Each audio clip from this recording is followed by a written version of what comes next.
Hey vous, j'espère que vous allez toutes et tous très bien. Aujourd'hui je suis ravie de vous retrouver comme promis puisque je vous l'avais spoilé dans ma dernière vidéo. Eh bien je vous retrouve pour un update lecture comics.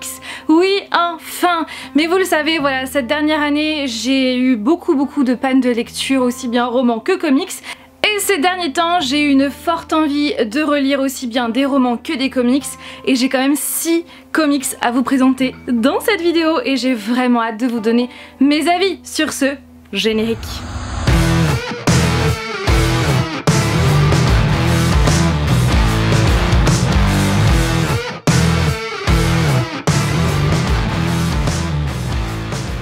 Le premier comics, il s'agit de Harley Quinn Breaking Glass par Mariko Tamaki et Steve Pugh, qui fait partie de la toute nouvelle collection Urban Link. Bien évidemment, on va retrouver notre très chère Harleen Quinzel, non pas à l'âge adulte mais à l'adolescence, et elle va arriver à Gotham City pour se faire héberger chez sa mamie, puisque sa maman ne peut pas s'occuper d'elle, puisque pour les prochains mois, elle va travailler sur un bateau de croisière. Mais en arrivant à Gotham City, elle va s'apercevoir que sa mamie est décédée il y a quelques temps et c'est là que Mama, une drag queen, donc c'est un homme qui fait partie d'un cabaret de drag queen, et bien il va commencer à s'occuper d'elle. C'est donc à partir de là que Harleen Quinzel va évoluer dans le cabaret. Elle va aller aussi au lycée où elle va rencontrer sa future meilleure amie, à savoir Ivy.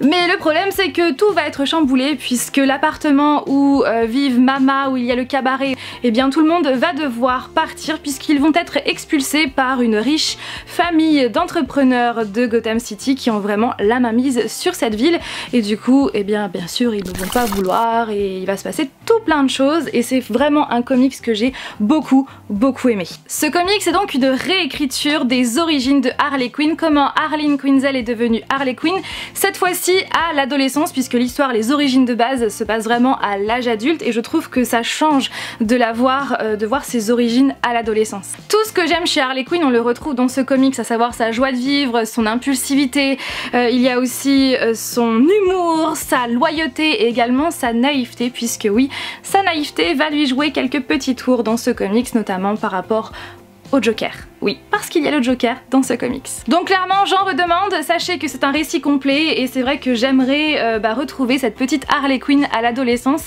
Ça pourrait être le début d'une nouvelle série, ça pourrait être franchement cool. Et en termes de dessin, en termes de colorisation, franchement je suis trop fan, sachant qu'il y a des nuances de couleurs, puisque tout simplement donc le dessinateur il a dit au tout début, donc dans l'épilogue, dans le petit entretien qu'il y a au tout début, eh bien il a fait ça pour, voilà, il a mis différentes couleurs comme une musique d'ambiance, il a attribué des thèmes chromatiques à tous les personnages, ce qui est d'autant plus évident pour Ivy et pour le Joker. L'enfance de Harley est teintée de jaune délavé et de ton doré qui vire au rouge lorsqu'elle pique ses premières crises de fureur. Oui, quand elle est en colère, eh bien tout devient rouge. Et franchement j'ai adoré le fait de changer les nuances de couleurs en fonction de l'humeur de Harley Quinn, ou encore en fonction de si c'est son passé, son présent. Je trouve que c'est franchement une super bonne idée et clairement j'en redemande. Pour rester chez Urban Link, j'ai lu Black Canary New Killer Star par Brendan Fletcher et Annie Wu. Donc j'avais voulu tout simplement lire Black Canary puisque je l'ai découvert dans le film Birds of Prey et j'ai tellement aimé ce personnage que je me suis dit qu'il fallait absolument que je lise des comics sur ce personnage. À noter que je pensais que Black Canary était une seule personne, donc à savoir la personne du milieu, sauf que finalement non, c'est un groupe de musique. Donc du coup j'ai appris ça en lisant ce comics. C'est l'histoire du groupe Black Canary, donc qui est constitué de Didi, la chanteuse, nous avons Paloma, Lord Byron et également Ditto. Ditto c'est la plus jeune, elle doit avoir aux alentours de 12-13 ans et elle ne parle pas. Et donc Didi a la particularité de chanter vraiment très fort, voilà, elle a un don pour que sa voix pète tout simplement. Et du coup on va retrouver ce groupe Black Canary qui va être un petit peu embêté puisque Ditto est recherché par d'étranges créatures qui la veulent absolument. Pour quelle raison? Alors je dois vous avouer qu'au départ j'ai pas réussi tout de suite à rentrer dedans, parce que déjà dès le départ Didi elle est en plein concert, ça y est, elle castagne déjà des méchants. Je me suis dit mais pour qui elle se prend celle-là? Et puis aussi au niveau des dessins, c'est vrai que c'est pas vraiment ma cam en termes de dessin, clairement.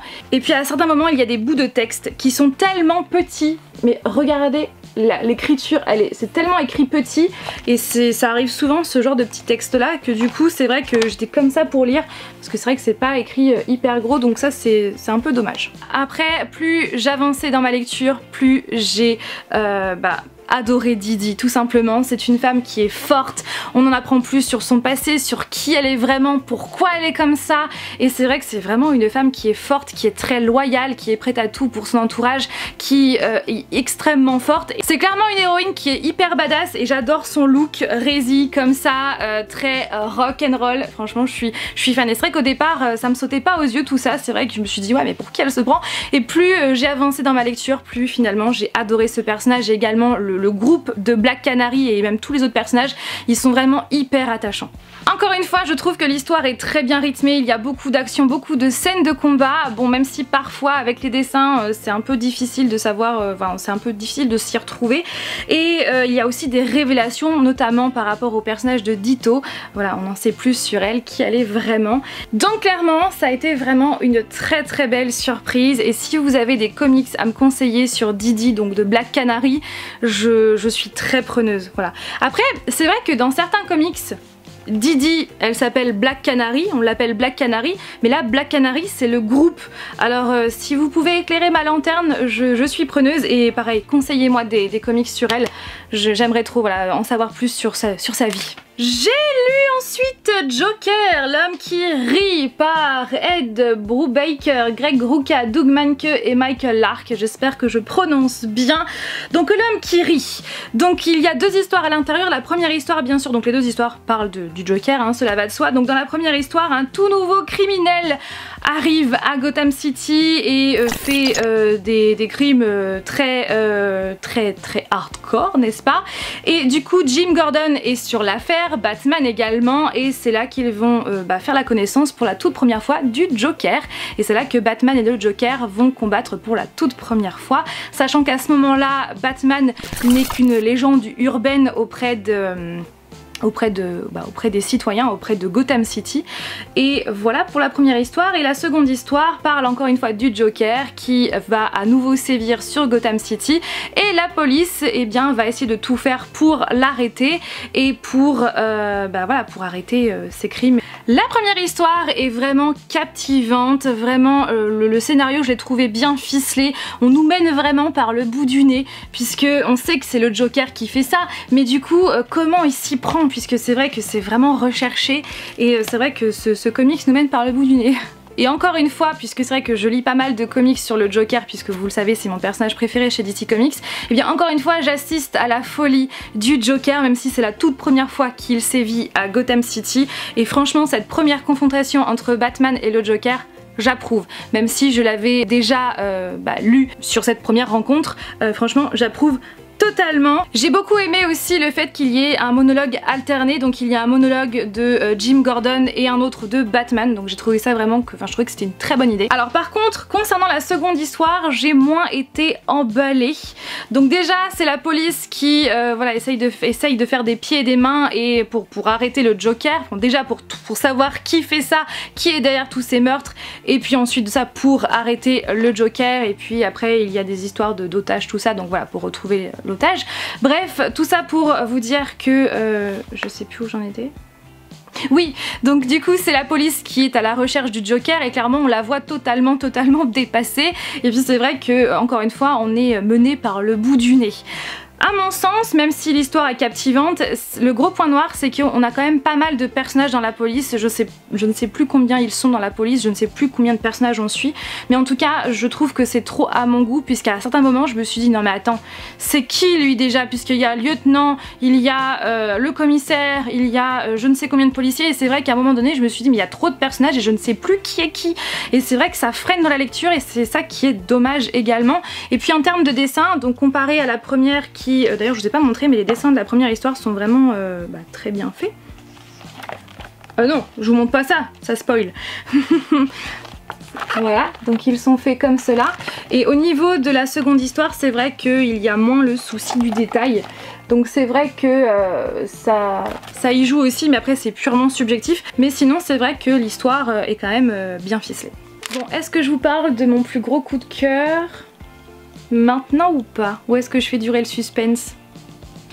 Allez, je vais vous le montrer maintenant. Et franchement, je n'ai pas eu un aussi gros coup de cœur en termes de comics depuis bien longtemps. Et clairement, bah, c'est vrai que ça a aussi contribué au fait que j'ai de plus en plus envie de me remettre à lire des comics. Donc il s'agit de Arline. Arline de... J'arrive pas à le prononcer, hein. Szczepan Sejic, je ne sais pas du tout, donc qui a fait le scénario et les dessins. Et donc ce comic c'est dans la collection Black Label. Alors déjà on en parle de la couverture, non mais regardez cette couverture, je suis tellement fan. Voilà, je suis tellement fan et je trouve que le titre lui va mais tellement bien à cette histoire. Alors c'est l'histoire donc de Arline Quinzel, donc là cette fois-ci on est vraiment à l'âge adulte puisqu'elle doit avoir une trentaine d'années. Donc Arline Quinzel qui du coup est psychologue et elle mène une étude pour eh bien, savoir si les criminels, les psychopathes de Gotham eh bien, peuvent être sauvés et bien sûr être diagnostiqués avant. Et du coup elle veut absolument donc mener son étude et c'est là que la fondation Wayne va financer son étude et c'est là qu'elle va rentrer à l'asile d'Arkham pour mener à bien son étude. Donc elle va faire la rencontre de tout plein de psychopathes comme par exemple le Pingouin, elle va faire la rencontre aussi de Poison Ivy qui d'ailleurs est considérée comme psychopathe mais bon comparé aux autres je trouve que c'est la moins pire. Il y a aussi... le Chapelier, elle va voir aussi également Killer Croc et surtout le Joker. Le Joker qu'elle avait déjà croisé auparavant et cette fois-ci donc elle va devoir eh bien, en savoir plus sur lui pour eh bien, savoir, pour son étude tout simplement. Sauf qu'elle redoute vraiment à la base de lui parler. Et le problème c'est que de fil en aiguille eh bien, son regard sur lui va totalement changer. Et c'est vraiment, on voit vraiment dans ce comics la rencontre entre Arline Quinzel et le Joker et comment le Joker a fait changer Arline Quinzel en Harley Quinn. Alors là pour le coup on est clairement aux antipodes de ce comics là qui est clairement tout public alors que celui-là c'est vraiment un comics qui est beaucoup plus, enfin qui est très sombre. Alors pour ma part je connais déjà cette histoire par cœur, comment Arline Quinzel est devenue Harley Quinn et comment elle a rencontré le Joker. C'est vraiment une histoire que je connais par cœur puisque j'adore ces deux personnages comme vous le savez. Mais là franchement j'ai adoré lire, découvrir cette réécriture où le scénario est parfaitement maîtrisé du début jusqu'à la fin sans fausse note. Donc comme je vous l'ai dit, ce comics est beaucoup plus sombre, d'où la collection, il est beaucoup plus adulte, il est très axé sur la psychologie de Arline, sur le fait voilà, de passer de comment sa peur envers le Joker s'est mutée en fascination puis en sentiment. Et puis ce comics est aussi centré sur la question est-ce qu'un criminel peut être sauvé? Est-ce qu'il peut être aidé? Dans le cas voilà, du Joker, est-ce qu'il peut être sauvé? C'est vraiment ça la question et c'est ce que Arline veut absolument se prouver, que le Joker peut être sauvé. Alors en plus du scénario qui est maîtrisé, les dessins sont d'une justesse, il y a vraiment le souci du détail et par les dialogues et aussi par ses pensées et les dessins, on ressent vraiment ce que ressent Harley Quinn, enfin Arline Quinzel puisqu'elle n'est pas encore devenue Harley Quinn. Et ouais, on ressent vraiment ce qu'elle ressent. Et clairement, je suis trop fan des entretiens qu'il y a entre Arline Quinzel et le Joker. On ressent vraiment l'ambiance qu'il y a autour d'eux, enfin comment dire, une ambiance assez particulière et l'évolution qu'il y a entre tout ça. Regardez les dessins, comment ils sont trop bien faits. Pareil au tout début, il y a le sourire du Joker. Non mais regardez ça, le sourire du Joker là avec des dessins à l'intérieur. Enfin c'est, franchement, je le trouve mais maîtrisé du début jusqu'à la fin, aussi bien au niveau des dessins que du scénario. J'ai lu ensuite Faith, le tome numéro 1 à la conquête d'Hollywood par Jody House, Francis Portela, Marguerite Sauvage et Andrew Dallouz, que j'avais reçu des éditions Bliss Comics il y a quelques temps, donc encore merci à vous. Et donc sachez qu'il était à un prix de lancement de 10 € jusqu'au 31 août 2017, voilà, c'est un petit peu passé. Donc je pense que depuis il y a d'autres tomes qui sont sortis. Orpheline depuis son enfance, Faith Herbert a toujours voulu être une super héroïne, comme celle de ses comics favoris. Lorsque Peter Stanchek, un psiotique doté de capacités extraordinaires, la trouve et active ses pouvoirs télékinésiques, elle peut enfin réaliser son rêve. Au sein du groupe mené par Peter, les Renégats, elle a vécu des aventures incroyables, a connu le deuil mais aussi l'amour. Aujourd'hui les Renégats ne sont plus et elle doit apprendre à voler de ses propres ailes. Timide blogueuse pop culture pour un site d'actualité le jour, elle sillonne la nuit le ciel de Los Angeles. Lorsque des jeunes psiotiques comme elle disparaissent sans laisser de traces, Faith, donc alias Zephyr, donc en tant que super-héroïne, va devoir passer à l'action pour les retrouver sains et saufs. Et donc clairement, alors disons que il y a du pour, enfin il y a du bien et du moins bien. Déjà pour commencer, je suis trop fan de ce personnage de Faith.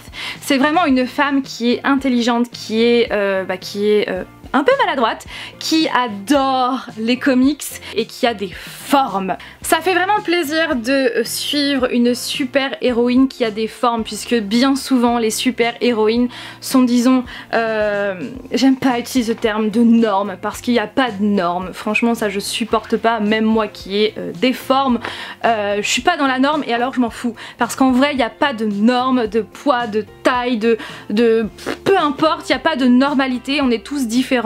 Et c'est un fait, on est tous différents et peu importe qui on aime, peu importe qui on est, peu importe comment on est nous-mêmes. Point barre. Donc tout ça pour vous dire que ça fait du bien de voir une super héroïne avec des formes, ça change et ça fait grave plaisir. Et puis clairement c'est, Faith est hyper attachante, c'est une super héroïne que j'ai vraiment adoré découvrir dans ce comics. Mais il y a un mais, puisque disons que l'histoire n'est pas très originale. Voilà, j'ai envie de dire qu'il n'y a rien de nouveau sous le soleil, puisque on a affaire à une histoire d'extraterrestres qui veulent conquérir la Terre. Donc encore une fois, voilà, je pense qu'on a déjà vu ce thème dans d'autres histoires. Donc du coup, rien de nouveau sous le soleil en termes de scénario, et c'est vrai que toute l'originalité est dans le personnage de Faith. Même si ça ne devrait pas, hein, ça devrait être justement normal de voir des comics avec des personnages qui ont des formes, ça devrait être normal, mais justement c'est original à l'heure actuelle, puisque on n'en voit pas assez dans les comics, et même dans les histoires en général, hein, même dans les films, même dans les séries, et c'est vrai que c'est dommage. Mais cela dit, même si le scénario n'est pas original, ça tient debout. J'ai franchement passé un super bon moment. Les dessins sont très bien faits. En plus ça se passe à Los Angeles, hein. Donc franchement c'est très bien fait. Et bien justement, c'est ça qui me posait problème par contre dans les dessins, c'est que par moments, voilà, elle s'imagine des choses et c'est ce qu'elle s'imagine, ce qui va se passer, et bien ce n'est pas différencié des autres planches, ce qui fait que quand on lit ça on se dit mais hein, et quand on tourne la page et que c'est autre chose on se dit hein, pardon. S'il y a une suite, je pense que oui, il y a eu un tome 2 et plusieurs tomes après, je vais aller vérifier après, et bien j'espère que c'est plus original que le premier tome. J'espère. Pour terminer, j'ai lu Magnus, alors rien à voir avec Magnus Bane de The Mortal Instruments ou de Shadowhunters, donc par George Fornes et Kyle Higgins, que j'avais reçu des éditions Casterman, que je remercie. Alors dans cette histoire, il y a, donc c'est dans un avenir proche, donc en 2050 si je dis pas de bêtises, donc il y a des robots domestiques extrêmement perfectionnés qui peuplent notre quotidien, mais cette sophistication n'est pas sans conséquences. Lorsqu'un majordome synthétique massacre son maître, expert en robotique, la police va se tourner vers Kerry Magnus, une psychologue pour intelligence artificielle, puisque elle seule possède le don de parler avec une intelligence artificielle, d'aller en fait dans leur univers. Voilà, elle seule peut naviguer dans l'espace numérique dans lequel les IA se réfugient. Puisque dans ce paradis artificiel, les robots peuvent rêver, se sentir libres l'espace d'un instant, vivre l'amour et se reproduire,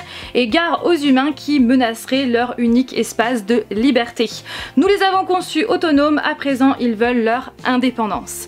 Alors encore une fois, même si l'histoire, voilà, le fait que nous avons dans cette histoire des intelligences artificielles qui vont se rebiffer entre guillemets pour se venger, c'est vrai que c'est pas très original puisqu'on a déjà vu ça au cinéma par exemple, mais je n'ai jamais vu ça en comics, et ce que je trouve par contre original dans cette histoire, c'est que là il y a donc le docteur Magnus qui est psychologue pour les intelligences artificielles, puisque elle seule peut aller dans leur monde à eux, et je trouve que ça c'est original. Et donc concernant le Dr Magnus, c'est vraiment un personnage que j'ai trouvé, que j'ai beaucoup aimé, que j'ai vu donc évoluer tout au long de ce comics. Ce comics justement nous fait poser pas mal de questions concernant les intelligences artificielles. Voilà, ça nous, voilà, peut-être que justement le scénariste veut nous montrer que c'est ce qui pourrait peut-être arriver si justement on utilise à outrance les intelligences artificielles, qu'un jour elles se retournent contre nous. Et c'est vrai que ce comics nous fait poser pas mal de questions sur cette technologie. J'ai trouvé que l'univers était bien intéressant et très bien mené. Donc sachez que c'est un one shot, donc c'est un récit complet, il n'y a pas de suite. Ce qui est dommage parce que je pense que là ils tiennent une bonne histoire et je pense qu'il peut y avoir du potentiel, donc c'est dommage. Et qu'est-ce que je veux dire, oui, au niveau dessin, après alors les dessins sachez que c'est pas vraiment, enfin si, mais disons que ouais, c'est pas mes dessins préférés on va dire. Voilà, concernant tous les comics que j'ai lus ces derniers temps, et là très prochainement je vais entamer le challenge à l'October, donc pareil je me suis concocté une petite liste de comics à lire pour ce mois d'Halloween, spécial Halloween. D'ailleurs je vous en ferai une vidéo très prochainement, ne vous inquiétez pas. Donc n'hésitez pas comme toujours à réagir en commentaire bien sûr avec bienveillance, et surtout n'hésitez pas à me dire, à me conseiller des comics sur Black Canary et à me dire si c'est vraiment qu'une seule personne ou vraiment un groupe ou les deux, dites-moi. Donc sur ce, eh bien, je vous fais tout plein de bisous, j'espère que tout le monde va bien et du coup eh bien, à dimanche prochain pour une nouvelle vidéo. Bye.